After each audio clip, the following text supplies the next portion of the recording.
ان کا کام بنیادی طور پہ بر صغیر کی مسلم تاریخ، تہذیب، اصلاحی تحریکوں اور پاکستان کے قیام کی جو فکری پس منظر یا آئیڈیولوجیکل اس کی جو فاؤنڈیشنز تھیں، اس کو سمجھنے کے لیے ضروری ہے. اور 1947 کا بھی جو انہوں نے جس انداز سے وہ سارا کچھ بیان کیا ہے، وہ اس سے یہ لگتا ہے کہ وہ ایک کوئی سیاسی واقعہ نہیں تھا، بلکہ وہ ایک طویل تہذیبی اور سیاسی دھارا جو تھا. 47 اس کا ایک ہائی پوائنٹ تھا جہاں پہ مسلم نیشنلزم یا مسلم سیپریٹزم وہ ایک نئے ملک میں بدلا. ان کا انداز تھوڑا سا کلاسیکی ہے، اور وہ سر سید احمد خان کی افکار، علی گڑھ کا جو رول ہے، مسلم لیگ کا قیام، جدا گانہ انتخابات، ہندو مسلم سیاسی اختلافات، ان تمام مراحل کو وہ پیش کرتے ہیں. اچھا، اور یہ امپورٹنٹ اس لیے کہ دیکھیے بہت سے لوگ یہ کہتے ہیں کہ سرکاری چونکہ بیوروکریٹ تھے، سرکاری دانشور تھے، اور حقیقت ہے کہ وہ تھے، لیکن وہ ایک انٹلیکچوئل بھی تھے اپنے وقت کے. اور یہ ضروری ہے کہ ہم جو انٹلیکچوئل بیسز ہے وہ اس کو بھی سمجھے. زاہد چودھری صاحب بہت ساری کرٹیکل باتیں بتاتے ہیں اور وہ دکھاتے ہیں ہمیں، جبکہ ایس ایم اکرام تھوڑی سی فرق طریقے سے جو پاکستان کی آفیشل پوزیشن ہے اس کو ذرا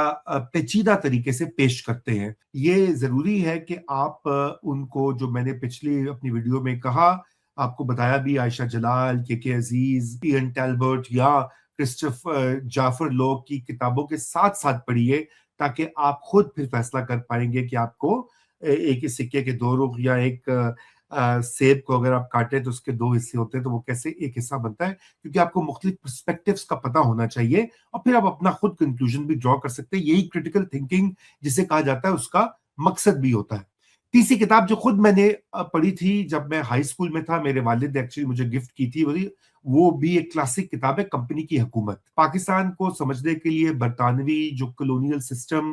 یا نو آبادیاتی نظام جسے کہتے ہیں، اس کو بھی سمجھنا ناگزیر ہے. اور باری الیگ جو اس کے لکھاری ہیں، انہوں نے ایسٹ انڈیا کمپنی کی تاریخ کو اردو میں ایک بہت ہی عوامی اور دلچسپ انداز میں بیان کیا ہے. اور یہ کتاب ہمیں بتاتی ہے کس طرح ایک تجارتی کمپنی آہستہ آہستہ سیاسی طاقت میں بدلی، اور کیسے مغلیہ سلطنت کے زوال، مقامی حکمرانوں کی کمزوریاں، اور تجارتی مفادات اور فوجی طاقت، ان سب نے مل کر بر صغیر میں برٹش کلونیلزم کی بنیاد رکھی. باری الیگ کا انداز اکیڈیمک اور خشک نہیں ہے، بلکہ ایک طرح سے تاریخی شعور پیدا کرنے والا ہے. وہ کمپنی کی حکومت کو ایک انتظامی تبدیلی نہیں سمجھتے، جیسے اکثر ٹیکسٹ بک میں ہوتا ہے کہ جی 1700 میں یہ ہو گیا، 1600 میں یہ ہو گیا، بلکہ وہ معاشی لوٹ، سیاسی غلامی، مقامی اشرافیہ کی ملی بھگت کی کہانی بڑے ہی دلچسپ پیرائے میں بیان کرتے ہیں. حیدر علی، ٹیپو سلطان، میر قاسم، پلاسی کی جنگ، بکسر کی جنگ، مغل دربار کی کمزوریاں، جاگیرداروں کی بدلتی وفاداریاں، وہ تمام یہ دکھاتے ہیں. اور آپ کو اس سے یہ بھی پتہ لگتا ہے کہ آج جو پاکستان کی ایلیٹس ہیں، جو اشرافیہ ہیں، جو ادھر ادھر بدلتے ہیں، کبھی اپنا پارٹیاں بدلتے ہیں، کبھی امریکہ کے ساتھ ہوتے ہیں، کبھی چین کا دم بھرتے ہیں، کبھی کہاں دیکھتے ہیں، کبھی کہاں دیکھتے ہیں. آپ کو اس سے بھی اندازہ ہو جاتا ہے کہ یہ جو ہماری آج کی جو رولنگ کلاس ہے، یہ اسی کلاس کی پوتے پڑ پوتے وہ ہیں. اور وہ ایک طرح سے تسلسل ہے، یہ کلونیل جو سٹرکچرز تھے اور پاور سٹرکچرز، ان کا تسلسل ہے. تو میرے خیال سے دوسری جو اہم چیز ہے پڑھنے، یہ سمجھنے کے لیے پاکستان کی اور اس خطے کی تاریخ کا، کہ یہ بیوروکریسی جو ہے ساؤتھ ایشیا میں، پولیس، زمین کا نظام، فوجی انتظام سب سے اہم، ریونیو ایکسٹریکشن، قانون کی زبان انگریزی ہے، یہ جو ساری عدالتیں، کوڈز جو بنے ہوئے سب برٹش نے بنائے ہیں. اور یہ کسی نہ کسی طریقے سے کلونیل سٹیٹ جو تھی اس سے جڑے ہوئے ہیں. تو آج پاکستان میں ریاست شہریوں سے جو دور کیوں ہے، اور بیوروکریسی اتنی طاقتور کیوں ہے، اور قانون اکثر عوام کے بجائے طاقتور کے حق میں کیوں استعمال ہوتا ہے، یہ آپ کو اس کتاب سے بہت بہتر سمجھ آئے گا. بلکہ ہندوستان اور بنگلہ دیش میں بھی یہی عوامل اس وقت کار فرما ہے. اور تاریخ جو ہے وہ صرف بادشاہوں اور جنگوں کی فہرست نہیں، بلکہ یہ کتاب ہمیں ایک طرح سے بتاتی ہے کہ تاریخ جو ہوتی ہے وہ اس میں جو طاقت یا پاور سٹرگلز جو ہوتی ہیں، وہ معیشت، مزاحمت اور اداروں کی ساخت اور ان کی ارتقاء سے منسلک ہے. تو یہ تھی تیسری کتاب. چوتھی کتاب جو کہ آئی ایم شیور آپ سب واقف ہوں گے, بہت ایک بیسٹ سیلر رہی ہے میرے خیال سے پچھلے 40 سالوں میں, اس سے زیادہ پاپولر کتاب نہیں رہی, وہ ہے شہاب نامہ, جو کہ سابق بیوروکریٹ قدرت اللہ شہاب ان کی روداد ہے, ان کی ایک خود نوشت ہے. اگر پاکستان کی بیوروکریسی, ریاستی کلچر اور اقتدار کے اندرونی ماحول کو سمجھنا ہو تو شہاب نامہ ایک اہم کتاب ہے. اگرچہ کہ وہ مجھے اس کتاب سے بہت سارے مسائل رہے ہیں اور ابھی بھی ہیں, وہ میں کبھی پھر آپ سے ذکر کروں گا, لیکن قدرت اللہ شہاب برطانوی دور میں سول سروس میں بھرتی ہوئے, امتحان دیا انہوں نے, پھر پاکستان بننے کے بعد اعلیٰ ترین انتظامی عہدوں پہ فائز رہے. انہوں نے غلام محمد, سکندر مرزا, ایوب خان اور ابتدائی پاکستانی ریاست کو کی تشکیل, اسٹیٹ فارمیشن کو بڑے قریب سے دیکھا, بلکہ اس کے آرکیٹیکٹ بھی تھے. تو اس لحاظ سے یہ ایک ہسٹری بھی آپ کو بتاتی ہے کہ یہ جو پہلے پاکستان کی 3-4 دہائیاں ہیں, 3 دہائیاں اسپیشلی, یہ کتاب اس کی بڑی واضح طور کے اوپر آپ کو اس وقت کی کہانیاں بتاتی ہے. اس کی مقبولیت کی خیر وجوہات بہت ہیں, کیونکہ اس میں قدرت اللہ شہاب نے اپنے آپ کو ہیومنائز بھی کیا ہے, تقسیم کا تجربہ ہے, پارٹیشن جو ہوئی 1947 میں, پھر بیوروکریسی کی کہانیاں, آپ کو پتہ ہے لوگوں کو شوق بہت ہوتا ہے پاکستان میں اس طرح کی کہانیاں, میموارز پڑھنے کا. یہ افسر تھے تو ڈپٹی کمشنر تھے, اور یہ تھا وہ تھا, تو اس لیے وہ آج بھی مقبول ہے. لیکن ان کا انداز بیان, کیونکہ قدرت اللہ شہاب ایک ادیب بھی تھے, تو ان کی جو بہت ادبی سٹائل بھی ہے, بہت ایک سادہ اور دلکش انداز میں لکھی ہوئی ہے. اور پھر جیسے کہ پاکستان میں چلتا ہے, اس میں مذہبی ٹچ بھی ہے, روحانی اور صوفیانہ وہ رنگ بھی ہے. آپ کو پتا ہے کہ جو نوجوان دیکھ رہے ہیں شاید ان کو تو نہیں پتا ہوگا, ہماری جنریشن میں تو ہم نے خود دیکھا تھا کہ باقاعدہ قدرت اللہ شہاب کو ایک ولی کے طور پر پیش کر کے ان کو ایسے چڑھایا گیا, اور ان کا حتیٰ کہ وہ ایک ان کے نام کو ان کے نام سے ایک سلسلہ وہ بھی کریٹ ہو گیا, سلسلہ اویسیہ کا. وہ کہا گیا کہ اس کے وہ صوفی سلسلہ اویسیہ کے وہ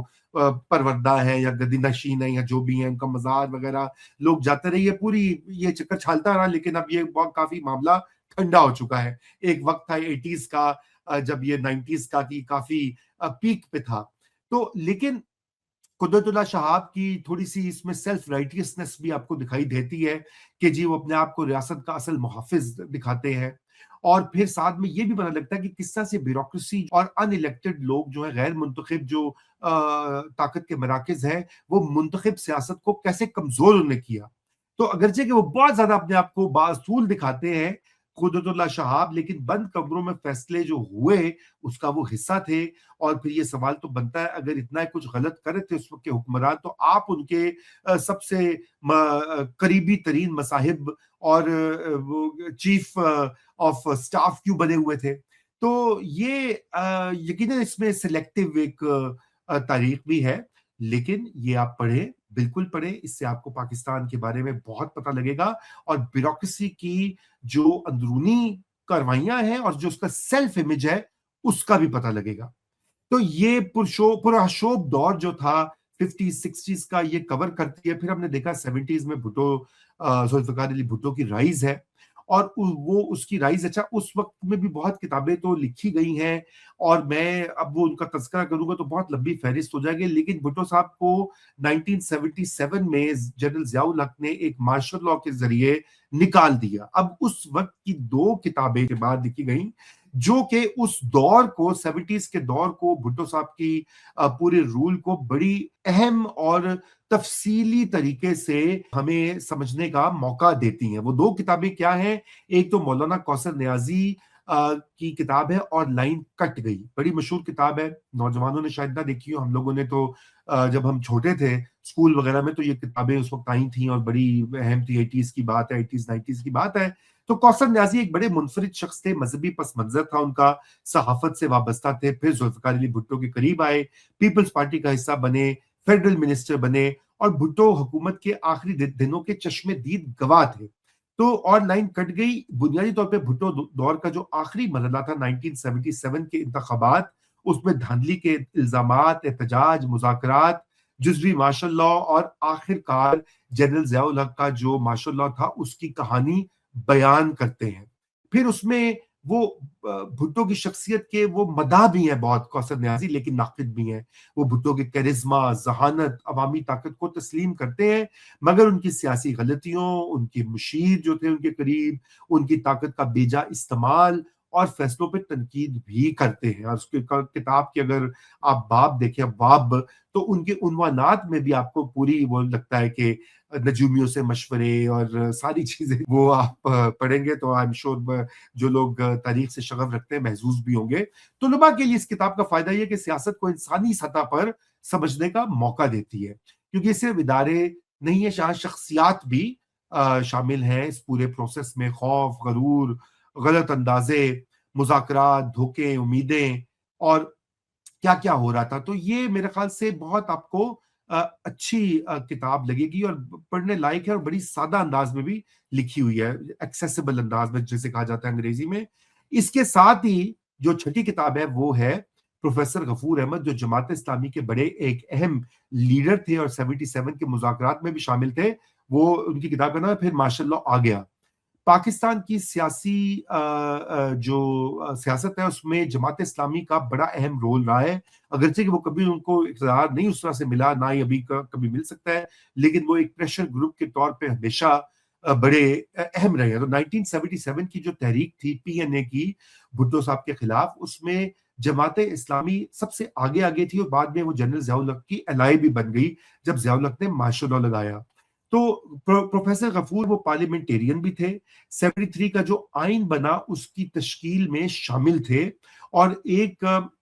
وہ شخصیت تھے جو پھر یہ 70s میں تمام بحرانوں کو قریب سے دیکھ رہے تھے اور کئی کئی ان میں شامل بھی تھے. تو انہوں نے بھی بھٹو کی جو حکومت ہے اس کے اوپر جو تنقید ہے، بھٹو صاحب کی اپنی جو آمرانہ ایک مزاج تھا اس کا بھی ذکر کیا ہے، مذہبی نعروں کا استعمال، سڑکوں کی سیاست، اور دیگر پاپولسٹ، کیونکہ بھٹو صاحب ایک بہت بڑے پاپولزم کے دائی تھے، لیفٹ ونگ کے تھے، اور وہ سارا جس طریقے سے وہ حکومت بھی چلا رہے تھے. اگر آپ یہ دونوں کتابیں ساتھ ساتھ پڑھیں گے تو آپ کو آئیڈیا ہو جائے گا 70s کی ڈیکیڈ میں جو کچھ ہو رہا تھا اس میں بہت کچھ ڈیولپ بھی ہوا. پاکستان میں آئین بنا 73 کا، پاکستان ایک ایٹامک پاور بننے کی طرف آگے بڑھا، پاکستان ایک گلوبل ساؤتھ اور اسلامک دنیا کا ایک بلاک بھی بنانے کی کوشش کی، اور بھی بہت ساری. اور بھٹو صاحب نے سول سروس کو ریفارم کیا، بہت سی نیشنلائزیشن کی، اس پہ تنقید بھی ہوتی ہے، لیکن وہ بڑا ایک اہم دور تھا. لیکن اس کا جو اختتام ہوا اینڈ 70s میں، وہ بدقسمتی سے پھر ایک بار فوجی حکومت پر ہوا. تو اب جو اگلی کتاب ہے، 7ویں کتاب، وہ ہے ایک اور راؤ رشید صاحب جو تھے سینئر پولیس کے افسر تھے، ان کی کتاب ہے جو میں نے دیکھا، یعنی کہ اینی شاہد کے طور پر. تو وہ پاکستان کے ایک اہم پولیس اور انٹیلیجنس کے افسر تھے، ریاست کے اندرونی نظام اور سیکیورٹی اسٹیبلشمنٹ کے کام کرنے کے طریقوں سے واقف تھے. تو آپ کو اس دنیا کی جو سیکیورٹی اور انٹیلیجنس ایپریٹس ہے اس کو سمجھنے کا موقع دیتا ہے. سول بیوروکریسی کو آپ نے اگر شہاب نامہ سے سمجھتے ہیں تو ریاست کا جو سیکیورٹی مائنڈ ہے وہ آپ کو اس کتاب سے سمجھ آئے گا کہ جیسے راؤ رشید صاحب وہ کس طرح سے خود بھی اور ان کے سینئرز، ان کے جو کولیگز تھے، وہ ایوب خان، یحییٰ خان، بھٹو صاحب اور مشرقی پاکستان میں سیاسی مخالفین کی نگرانی کیسے کرتے تھے انٹیلیجنس سے. اور یہ کتاب اس دنیا کا دروازہ کھولتی ہے جسے عام طور پر عوام نہیں دیکھ پاتے. تو یہ کوسیو ایپریٹس جو ہے کلونیل ریاست کا، اگر ہم باری علیب کی کتاب دیکھیں جو کہ بن گیا کلونیل ٹائمز میں، وہ کیسے کوسیو ایپریٹس ڈنڈا کیسے چلتا ہے وہ آپ کو اس کتاب سے سمجھ آتا ہے. اور پھر یہ ایک اور اس میں اہم چیز یہ ہے کہ آپ کو اس میں ایسے انیکڈوٹس ہیں جو بہت دلچسپ ہیں، اور آپ حیران ہوتے ہیں کہ آج جب لوگ کہتے ہیں نا کہ یہ پہلے کبھی ایسے نہیں ہوا، پولیس نے ایسے نہیں کیا، ریاست نے ایسے نہیں کیا، تو آپ پڑھیں گے تو آپ خود بھی حیران ہوں گے کہ جناب یہ پاکستان میں ایسے ہی ہوتا رہا ہے انفارچونیٹلی. 8ویں کتاب جو میں آپ کو اس کا حوالہ دوں گا وہ عقیل عباس جعفری کی ایک حوالہ جاتی کام ہے، پاکستان کے سیاسی وڈیرے. عقیل بھائی نے، میں ان کو ذاتی طور پہ جانتا بھی ہوں اور بہت ہی عمدہ شخص ہیں، انہوں نے پاکستان کی سیاسی اشرافیہ، جاگیرداروں، سرداروں اور وزرائے اعظم، وزرائے اعلیٰ، گورنروں، فوجی حکمرانوں کے طاقتور خاندان، ان کے سیاسی سفر کو ایک جگہ جمع کیا ہے اور ان کو یہ ہمیں سمجھنے کا ایک موقع دیا ہے کہ پاکستان کی سیاست میں نظریے یا آئیڈیالوجی سے زیادہ پیٹرنیج، یعنی کہ سرپرستی، خاندان، زمین، برادری، تعلقات اور طاقت کے نیٹ ورک کیسے کام کرتے ہیں۔ اس لیے یہی آپ نے دیکھا نا کہ ایک بھائی جو ہے وہ سول سرونٹ ہوتا ہے، ایک بھائی فوج میں ہوتا ہے، ایک بھائی سیاست میں آتا ہے، ایک بزنس کرتا ہے۔ تو پاکستان کی اگر آپ اشرافیہ یا ایلیٹس کو سمجھیں تو یہ بھی ایسے کوئی 7-8 بھائی ہیں، ہر جگہ یہ اپنا اپنا انہوں نے وہ کام چلایا ہوا ہے۔ تو لیکن یہ آپ پڑھیں گے تو آپ کو کافی پولیٹیکل کلاس کو بھی سمجھنے کا موقع ملے گا کہ پاکستان کی پولیٹیکل کلاس کو صرف آپ انتخابی سیاست سے نہیں سمجھ سکتے، بلکہ امیدوار کا بیک گراؤنڈ، اس کا خاندان، اس کی زمین یا اس کے پاس کتنی دولت ہے، اس کا ریاست سے کیا تعلق ہے، اس کی مذہبی یا برادری کتنی پاورفل ہے، اور وہ کب کب طاقت کے ساتھ کھڑا رہا یا نہیں کھڑا رہا، وہ سب میٹر کرتا ہے۔ اور یہ سیاسی جینیالوجی جسے کہا جاتا ہے انگریزی میں، یہ اس کو سمجھنے میں موقع دیتی ہے۔ یہ کتاب کوئی بہت ہی وہ ڈیپ اسٹرکچر انالیسز نہیں ہے، لیکن اس کی جو اس کے اندر ڈیٹا یا اس کے اندر جو کچھ جس طریقے سے بیان کیا اس سے آپ بہت سارے کنکلوژنز ڈرا کر سکتے ہیں، اور اس لیے یہ کتاب بہت اہم ہے۔ نویں کتاب جو ہے وہ چونکہ ہم نے قیام پاکستان کا بھی ذکر کیا، یہ در حقیقت تو انگریزی کی کتاب ہے، انڈس ساگا۔ اعتزاز احسن بہت ہمارے ملک کے دانشور اور وکیل اور سیاستدان ہیں، یہ ان کی کتاب کا ترجمہ ہے سندھ ساگر کے نام سے۔ یہ کتاب باقی تمام جو بھی کہ میں نے کتابیں بتائی ہیں ان سے مختلف ہے، کیونکہ یہ ایک روزمرہ سیاسی تاریخ نہیں بلکہ تہذیب، جغرافیہ اور قومی شناخت پر ایک فکری بحث ہے۔ اعتزاز احسن اس کتاب میں یہ دلیل دیتے ہیں کہ پاکستان کی شناخت کو صرف مذہبی قومیت یا 1947 کے سیاسی واقعے سے نہیں سمجھا جا سکتا، اس کی جڑیں وادی سندھ، دریاؤں، زمین، زبانوں اور ثقافتوں اور صدیوں پر پھیلی ہوئی تہذیبی روایت میں پیوست ہیں۔ اور یہ کتاب ہمیں سوچنے پہ مجبور کرتی ہے کہ پاکستان کیا صرف ایک نظریاتی ریاست ہے، یا کیا یہ صرف مسلمانوں کے لیے بننے والی ریاست ہے، یا ایک خطے کا تسلسل بھی ہے جس کی اپنی تہذیبی میموری ہے، جو ہڑپا، موہنجودارو، تکشلا، پنجاب، سندھ، دریا، صوفی روایتوں، زبانوں اور مقامی ثقافتوں سے مل جل کر بنتی ہے۔ تو یہ کتاب اس لیے بھی اہم ہے کہ یہ جو ہمارا آفیشل نظریہ ہے پاکستان یا دو قومی نظریہ یا وغیرہ وغیرہ، یہ اس کو ایک طرح سے چیلنج بھی کرتی ہے، کیونکہ یہ صرف دلی، لکھنؤ، علی گڑھ یا مسلم لیگ کے سیاسی سفر پر زور نہیں ڈالتی، بلکہ دریائے سندھ جو کہ ہماری لائف لائن ہے پاکستان میں، اس کے تہذیبی جغرافیے کو سمجھنے کی میں مدد دیتی ہے ہماری، اور مدد کرتی ہے ہماری، اور اس سے پاکستان کی شناخت کا سوال اور بھی وسیع ہو جاتا ہے۔ تو آپ اس تھیسس سے متفق ہوں یا نہ ہوں، یہ کتاب سوچنے پہ مجبور کرتی ہے، اور یہی اس کی اصل طاقت ہے کہ ہمیں اگر پاکستان کی آئیڈینٹی کو سمجھنا ہے تو پھر یہ کتاب پڑھنی لازم ہے۔ اور آخری کتاب، 10ویں کتاب، وہ ایک فوجی افسر تھے صدیق سالک صاحب، ISPR اس وقت کا جو تھا اس کے وہ تھے، اس میں وہ کام کرتے تھے، اور ان کی کتاب ہے میں نے ڈھاکہ ڈوبتے دیکھا۔ 1971 کو آج کے پاکستان کو سمجھنے کے لیے 1971-70 میں جو کچھ ہوا وہ سمجھنا ضروری ہے۔ یہ ایک اہم نیریٹو ہے یہ کتاب، کیونکہ صدیق سالک اس وقت مشرقی پاکستان میں فوج کے پبلک ریلیشنز سے وابستہ تھے اور چشم دید گواہ تھے۔ ان کی یہ انگریزی میں بھی یہ کتاب ہے، وٹنس ٹو سرنڈر، یہ اسی کا اردو ترجمہ ہے، اور یہ بڑی معروف ہوئی کہ یہ کتاب، اور میں نے اس لیے یہ اس کو یہاں پہ شامل کی کہ اس کی اردو میں اچھا یہ